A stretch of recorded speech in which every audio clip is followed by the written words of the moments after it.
আসসালামু আলাইকুম। সবাই কেমন আছো?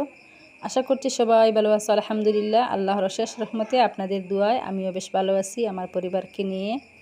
তো চলে এলাম প্রতিদিনের মতো একটি আজকে ব্লগ ভিডিও শেয়ার করব ইনশাআল্লাহ। ভিডিও জুড়ে থাকার চেষ্টা করবেন। তো পুজোর বন্ধ আসছে, সেই জন্য বাচ্চাদের স্কুল বন্ধ হয়ে যাচ্ছে। তো চলে এলাম বাবার বাড়ি। বাবার বাড়ি কি মনোরম আপ্যায়ন, অনেক সুন্দর, অনেক মজার দিনগুলো কাটছে। আজকে তো বাবার বাড়ি প্রথম দিন, তো ভাবলাম একটু টুকিটাকি আপনাদের সাথে ভিডিও শেয়ার করে নিই। ইনশাআল্লাহ আপনাদের ভিডিওটি অনেক অনেক ভালো লাগবে আপনাদের কাছে। তো বাবার বাড়ি আসার পর ছোটো বোন কি দিয়েছে, কি দিয়ে আপ্যায়ন করলো আমাদেরকে। এখানে হচ্ছে নুডলস রান্না করে দিয়েছে, নুডলসের উপরে একটু শসা দিয়েছে যাতে খেতে অনেক মজা লাগে। কার কাছে কেমন লাগে জানি না, আমার কাছে অনেক ভালো লাগে নুডলসের সাথে এই যে শসা দিয়ে খেতে। তারপরে এখানে দিয়ে দিয়েছে ফলের মধ্যে আঙ্গুর দিয়েছে, খরমুজা দিয়েছে, অ্যাপল দিয়েছে, নাগফল দিয়েছে, অনেক কিছু দিয়েছে। আলহামদুলিল্লাহ আলহামদুলিল্লাহ, আল্লাহ সবার রিজিকের মধ্যে অনেক বরকত দেখ, অনেক শান্তি দেখ আমাদেরকে। তো বাবা মা পাশে বসে আছেন, আলহামদুলিল্লাহ বাবা মাকে নিয়ে অনেক সুখে আছি আমরা। সবাই আমাদের জন্য দোয়া করবেন, বাবা মার জন্য অনেক হায়াত দান করেন আল্লাহ। তো বাবা মা যতদিন আসেন বাবার বাড়ির দরজা ততদিন খোলা আছে আমাদের মনে হয়। যেহেতু আমাদের কোনো রকমের বাইয়া নেই, শুধু আমরা বোন 4 জন, সেই জন্য আমরা 4 বোন যেন মিলেমিশে থাকি। সবাই আমাদের জন্য দোয়া করবেন। এইদিকে আমার বোনজি, বোনের মেয়ে, আমার মেয়ে মাহফুজ সবাই মিলে নুডলস খাচ্ছে আর একজন আরেকজনের সাথে ফুর্তি করছে, কথা বলছে। মাহফুজ তো কোনো কিছু খেতেই মন চাচ্ছে না, খুশি অনেক, পেটটা ভরে গেছে, অনেক খুশি করছে। মামার বাড়ি বলে কথা, অনেক আদরের জায়গা, অনেক খুশির জায়গা, অনেক মজার জায়গা।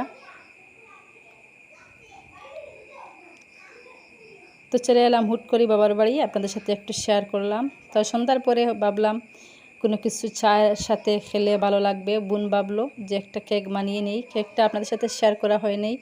তো কেকটা রেডি করে মোল্ডে দিয়ে দিয়েছে বোন, মেজো বোন। এখন মেজো বোন কেকটা তৈরি করে নিবে চা হওয়ার আগে। যেহেতু চায়ের সাথে কেক ঘরে তৈরি করলে খেলে অনেক মজা লাগে, অনেক ভালো লাগে। তো বোন এইদিকে কেকটা রেডি করে নিয়েছে আর আমি একটু ভিডিও শ্যুট করে নিলাম আপনাদের সাথে শেয়ার করব বলে। তো এখানে হচ্ছে প্রেসার কুকারের মধ্যে একটা স্ট্যান্ড বসিয়ে তারপরে হচ্ছে কেকের মোলটা দিয়ে দিয়েছে। আমি কোনোদিনও এরকম কেক বেক করা দেখি নাই, আজকে দেখছি বোন অন্যরকম বেক করে নিচ্ছে কেকটা। প্রেসার কুকারের ঢাকনাটা লাগিয়ে তারপরে হচ্ছে প্রেসার কুকারের উপরে যে হুইসেলটা আছে সেই হুইসেলটা খুলে দিয়েছে। আধা ঘন্টা বেক করে নিলেই হয়ে যাবে কেক। তো কেকটা হয়ে গেছে, আমি আর বাচ্চাদের হুলস্থুলের জন্য আপনাদের সাথে সেই ভিডিওগুলো শেয়ার করতে পারলাম না, দুঃখিত। পরের দিন ভাবলাম মাকে বলি যে কিছু তুলে আনো, মা আমরা সবাই মিলে কিছু খাই। সব যার যারই বাসায় একা একা, তো একা মানুষ কিছু খেতে ভালো লাগে না, কিছু শাক সবজি খেতে একা ভালো লাগে না। বেশি মানুষ হলে কচু বা শাক এরকম ভর্তা এরকম আইটেমের সবজি হলে, বেশি মানুষ থাকলে খেতে মজা লাগে, অনেক ভালো লাগে। তো ভাবলাম মাকে বলি, মা তুমি কচু তুলিয়ে আনো, আমরা সবাই মিলে এটাকে বানাবো, ধুইবো, পরিষ্কার করে তারপরে রান্না করব।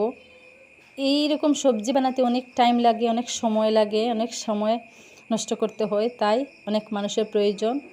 তো মা কচু নিয়ে আসলেন, তারপরে মা আর মেজো বোন মিলে কচুটা বানাচ্ছে। এখানে হচ্ছে আমি শাক বানাচ্ছি। শাক বলতে অনেক রকমের শাক আছে এখানে, পুঁই শাক, লাউ পাতা, মিষ্টি কুমড়া পাতা, চাল কুমড়ার পাতা, এরপরে ডাঁটা শাক, লাল শাক, অনেক রকমের কুদরা শাক, লাউ পাতা, অনেক রকমের শাক আছে। তো আমি ভাবলাম এখানে যেহেতু আমি শাক বানাচ্ছি, আমার পাশে মা আর বোন মিলে কচু বানাচ্ছে।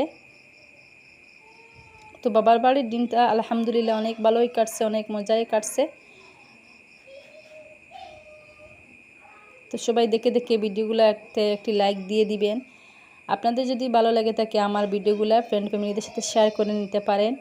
ইনশাআল্লাহ ছোট বোন ভেবে আমার চ্যানেলটি সাবস্ক্রাইব করে পাশে থাকা অল নোটিফিকেশনটা অন করে দিবেন, তাহলে পরবর্তী ভিডিও দেখতে পাবেন। নোটিফিকেশন চলে যাওয়ার সাথে সাথে চাইলে এক নজরে দেখে নিতে পারবেন। যে আপু ভাইয়ারা এই কাজটা করে রেখেছেন তাদেরকে তো আন্তরিক শুভেচ্ছা, আমার মন থেকে আপনাদের প্রতি অনেক অনেক দোয়া রইল। আমরা যদি একে অপরকে সাপোর্ট করি তো আলহামদুলিল্লাহ একদিন আমরা সফলতা অর্জন করতে পারবো। এদিকে হচ্ছে এই বাবুটাকে অনেক মিস করছি, যেহেতু বোনটা প্রবাসে থাকে সেই জন্য বোন তো আসতে পারি নাই। আমরা দুনো বোন এসেছি কিন্তু আমার বোনটা আসতে পারে নাই, সেই জন্য অনেক দুঃখ। একদিকে সুখ, যেহেতু বাবার বাড়ি এসেছি অনেক খুশি করছি, অনেক মজা করছি, অন্যদিকে অনেক কষ্ট লাগছে বোনের বাচ্চাদের জন্য।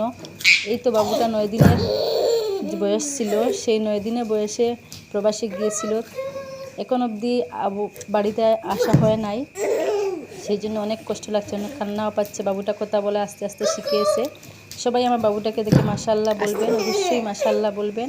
এইদিকে বাবুটা দেখুন কি সুন্দর মিষ্টি মিষ্টি হাসছে আর চিপস খাচ্ছে, কুরকুরি খাচ্ছে বসে বসে। আস্তে আস্তে দেখতে দেখতে সোনা পাখিটা বড় হয়ে যাচ্ছে, মাসিদেরকে বুঝে অনেক দূরে মাসির থেকে আসছে তুমি বাবু। সবাই আমাদের বাবুর জন্য দোয়া করবেন। বাবুটা আস্তে আস্তে মাশাআল্লাহ অনেক বড় হয়েছে, অনেক কিউট বাবুটা আমাদের। তো এইদিকে আব্বু কি নিয়ে আসলেন বাজার থেকে, অনেক অসুস্থতা, আব্বু অনেক অসুস্থতার মধ্যেও মেয়েদেরকে কি খাওয়াবেন কি করবেন এই নিয়ে অনেক ব্যস্ত। তো এইদিকে হচ্ছে আমরা জাম্বুরা খাবো, মাতু খাবো বলছিলাম আব্বুকে, বলার সাথে সাথে আব্বু এক বস্তা মাতু নিয়ে আসলেন। এই যে মাতুগুলা কালারটা অনেক সুন্দর মাশাআল্লাহ, অনেক রস ছিল মাতুতে, অনেক মজা ছিল মাতুগুলা। বলার সাথে সাথেই আব্বু এক বস্তা মাতু নিয়ে আসলেন। এই যে মেয়েদের আবদার হুট করে পূরণ করে নিলেন। এইদিকে হচ্ছে অনেক বড় একটা মাছ নিয়ে আসলেন আব্বু। মা বসে বসে চাল কুমড়া কাটছেন একদিকে, আর একদিকে আমরা মাছটাকে পলিথিন থেকে বের করে নিচ্ছি, যেহেতু অনেক বড় মাছ।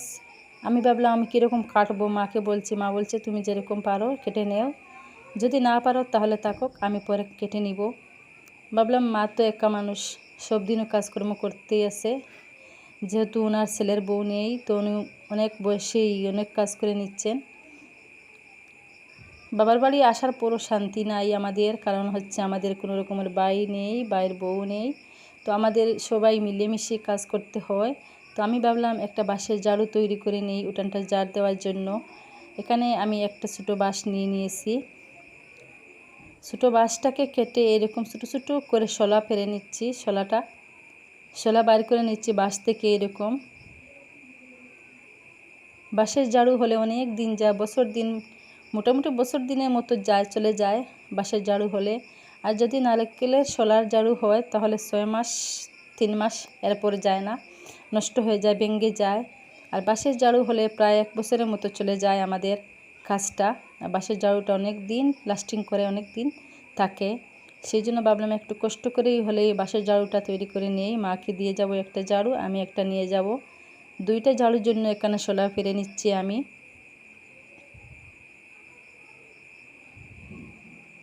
অবশ্যই আমার চ্যানেলটি সাবস্ক্রাইব করে এই ছোট্ট চ্যানেলটির পাশে থাকবেন। আর যদি নিত্যদিনের আমার কাজকর্মগুলো আপনাদের কাছে ভালো লেগে থাকে, ফ্রেন্ড ফ্যামিলিদের সাথে শেয়ার করতে অবশ্যই ভুলবেন না। কিন্তু আমার অনেক আপু ভাইয়েরা আছেন ভিডিও দেখে চলে যান, লাইক দিতে কিন্তু ভুলে যান। আপনাদেরকে মনে করিয়ে দিচ্ছি, আমি আবারও একটা লাইক দিয়ে ভিডিওটি কন্টিনিউ করে নেবেন। আপনারা মূল্যবান সময় দিয়ে আমার এই ভিডিওগুলো ধৈর্য সহকারে দেখার জন্য আপনাদেরকে অসংখ্য অসংখ্য ধন্যবাদ। আর সুন্দর একটা কমেন্ট করে যাবেন কে কোথায় থেকে আজকের এই ভিডিওটি দেখছেন আমার। অবশ্যই কমেন্ট কিন্তু করতে ভুলবেন না, কমেন্ট করে জানাবেন আমার ভিডিওটি কেমন হয়েছে। অনেকেই বাবার বাড়ি যায় অনেক শান্তি, অনেক খুশি, অনেক সময় টাইম পাস করে অনেক বসে বসে। আমাদের তো সেরকম হয় না, কারণ যেহেতু আমাদের বাইরে কোনো রকমের ভাই নেই, ভাইয়ের বউ নেই, কাজ করতে হবে নিজে নিজে। তো সবাই মিলে কাজ করি। সবাই ভালো থাকবেন, সুস্থ থাকবেন। আল্লাহ হাফিজ, আসসালামু আলাইকুম।